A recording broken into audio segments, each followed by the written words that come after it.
ہر دن $500 million کی cocaine smuggle کرتا تھا۔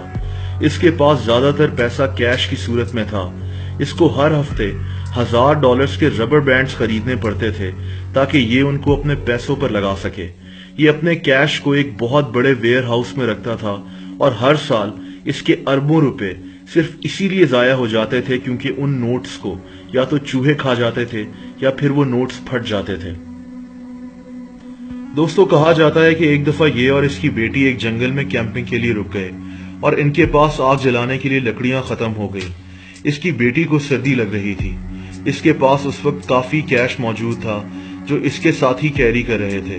اس نے لکڑیاں ڈھونڈنے کے بجائے تقریباً $20 لاکھ کو آگ لگا دی تاکہ اس کی بیٹی کو سردی نہ لگے۔ صرف اس کے پیسوں کو کیری کرنے کے لیے اس نے ایک جہاز خریدا ہوا تھا۔ لیکن دوستو، برائی کا انجام برا ہی ہوتا ہے۔ امریکن حکومت پیبلو ایسکوبار کو پکڑنا چاہتی تھی اور بار بار کولمبیا سے پیبلو کو ان کے حوالے کرنے کی ڈیمانڈ کر رہی تھی، لیکن پیبلو اتنا طاقتور تھا کہ اس کے خلاف کولمبیا میں کسی کو ایکشن لینے کی ہمت نہیں ہوتی تھی۔ پیبلو یہ بات بخوبی جانتا تھا، لیکن اس کے دل میں ڈر تھا کہ کہیں کولمبین حکومت اس کو امریکہ کے حوالے نہ کر دے۔ اس نے کولمبین حکومت کو کولمبیا کا $10 ارب کا قرضہ تک اتارنے کی پیشکش کی تاکہ اس کے بدلے کولمبیا اس کو امریکہ کے حوالے نہ کرے۔ لیکن دوستو، اس کے جرم کی داستانیں کافی بڑھ چکی تھیں اور پھر امریکن پریشر بھی تھا۔ پیبلو کو احساس تھا کہ اس کو کسی وقت بھی گرفتار کر کے امریکہ کے حوالے کیا جا سکتا ہے۔ اسی لیے 1991 میں یعنی 1991 میں اس نے فیصلہ کیا کہ یہ خود کو کولمبین گورنمنٹ کے سامنے سرنڈر کر دے گا، لیکن اس نے شرط یہ رکھی کہ اس کو امریکہ کے حوالے نہیں کیا جائے گا۔ کولمبین حکومت نے پیبلو ایسکوبار کی اس بات کو مان لیا، لیکن پیبلو کو کسی جیل میں نہیں بھیجا گیا، بلکہ پیبلو کی شرط کے مطابق اس کو اپنا جیل خود بنانے کی اجازت دی گئی۔ دوستو، پیبلو ایسکوبار نے اپنا جیل خود تعمیر کرایا جو کسی محل سے کم نہیں تھا۔ اس جیل کو لا کیتھیڈرل بھی کہا جاتا ہے۔ اس جیل میں کسینو، بار، فٹ بال گراؤنڈ اور نائٹ کلب تک شامل تھے۔ اس نے دنیا بھر سے انتہائی قیمتی جانور منگوا کر اس جیل میں ہی ایک زو بھی کھولا ہوا تھا۔ پیبلو ایسکوبار ایک عالی شان محل نما گھر میں رہتا تھا اور اس جیل کی حفاظت اس کے اپنے محافظ کرتے تھے۔ پیبلو کے ساتھ اس کا وہ خاص بندہ بھی رہتا تھا جس کو پوپائے کہتے تھے، لیکن اتنے عالی شان طریقے سے رہنے کے باوجود اس کے مجرمانہ سوچ ختم نہیں ہو سکی اور یہ اسی جیل سے بیٹھ کر لوگوں کو قتل کروانے اور کوکین سمگل کرنے کا کام کرتا رہا۔ اس کے یہ سارے کام اس کا خاص بندہ پوپائے سر انجام دیتا تھا۔ حکومت کو جب احساس ہوا کہ پیبلو ابھی بھی وہی کچھ کر رہا ہے تو حکومت نے اس کو پراپر جیل میں بھیجنے کا فیصلہ کر لیا۔ پیبلو ایسکوبار نے اس بات کا پہلے سے پتہ چلا لیا اور اس نے اپنے ساتھیوں کے ساتھ مل کر اپنے اس عالی شان جیل سے فرار ہونے کا پلان بنا لیا۔ دوستو، پیبلو اس عالی شان جیل سے فرار ہونے میں کامیاب ہو گیا۔ پیبلو کے فرار ہو جانے کے بعد کولمبین حکومت شدید پریشر میں آ گئی۔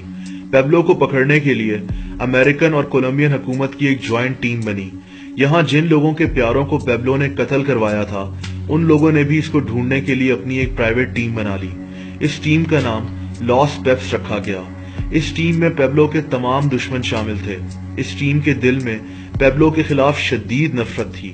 انہوں نے پیبلو کے تقریباً 300 ساتھیوں کو قتل کر دیا، جس میں اس کے رشتہ دار اور اس کا وکیل بھی شامل تھا، لیکن پیبلو کا خود کچھ پتہ نہیں لگ رہا تھا۔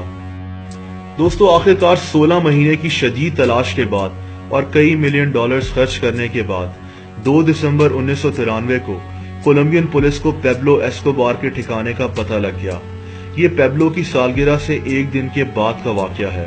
پیبلو اپنی سالگرہ کے اگلے دن ڈرگز لے کر اور کیک کھا کر اپنی سالگرہ منا رہا تھا، لیکن جس آدمی نے پیبلو ایسکوبار کو ڈرگز لا کر دیا اس آدمی کو پولیس نے ٹریس کر لیا۔ پیبلو لاس اولیواس نامی ایک علاقے میں چھپا ہوا تھا اور یہ اس وقت اپنے بیٹے سے فون پر بات کر رہا تھا۔ پولیس کے مطابق اس نے مقابلہ کرنے کی کوشش کی اور یہ اسی مقابلے میں مارا گیا۔ اس کی ٹانگ اور کان میں گولیاں لگی تھیں، لیکن اس کی موت کے بارے میں اس کے بیٹے اور اس کے بھائیوں کا کچھ اور ہی خیال ہے۔ ان کے مطابق پیبلو ایسکوبار نے خودکشی کی تھی اور یہ پولیس مقابلے میں مارا نہیں گیا تھا۔ اس کے بھائیوں کا کہنا تھا کہ ان کو پیبلو نے خود بتایا تھا کہ وہ پکڑے جانے سے پہلے ہی اپنی کان میں گولی مار کر خودکشی کر لے گا۔ یہ بھی کہا جاتا ہے کہ جس گن سے پیبلو کو گولی لگی وہ اس کی اپنی ہی گن تھی۔ دوستو، پیبلو ایسکوبار کی موت کی خبر اس وقت دنیا کی سب سے بڑی خبر بن گئی تھی۔ کوکین کنگ اور ہزاروں لوگوں کا قاتل پیبلو ایسکوبار مر چکا تھا، لیکن ان سب جرائم کو انجام دینے کے باوجود کولمبیا کے کچھ لوگوں کے دلوں میں آج تک اس کے لیے سافٹ کارنر موجود ہے۔ کہتے ہیں کہ اس کی آخری رسومات میں 25,000 سے زیادہ لوگوں نے حصہ لیا تھا۔ یہ سب وہ لوگ تھے جن کو پیبلو نے گھر بنا کر دیے تھے اور ان کی مدد کی تھی، لیکن اس نے ہزاروں لوگوں کو قتل بھی کروایا تھا، اسی لیے کولمبیا میں زیادہ تر لوگ خوش تھے۔ دوستو، ایک اور دلچسپ بات یہ بھی ہے کہ اس کا خاص ساتھی اور ہٹ مین پوپائے نے پولیس کے سامنے پہلے ہی سرنڈر کر دیا تھا۔ اس شخص نے 200 سے زیادہ لوگوں کو ٹارچر کر کر قتل کرنے کا اعتراف کیا تھا۔ اس کو 24 سال قید کی سزا ہوئی کیونکہ کولمبیا میں سزائے موت کا قانون موجود نہیں ہے۔ یہ شخص ابھی کچھ عرصے پہلے ہی جیل سے باہر آیا ہے اور یہ اب ایک ایکٹیوسٹ بن گیا ہے۔ یہ کولمبیا کے مسائل اور سیاست کے اوپر یوٹیوب پر ویڈیوز بھی بناتا ہے اور اس کے کئی لاکھ سبسکرائبرز بھی ہیں۔ دوستو، پیبلو ایسکوبار کی فیملی میں اس کی بیٹی اور ایک بیٹا اور ایک بیٹی شامل ہیں۔ ان لوگوں نے پیبلو کے مرنے سے کافی عرصہ پہلے ہی جرمنی میں سیاسی پناہ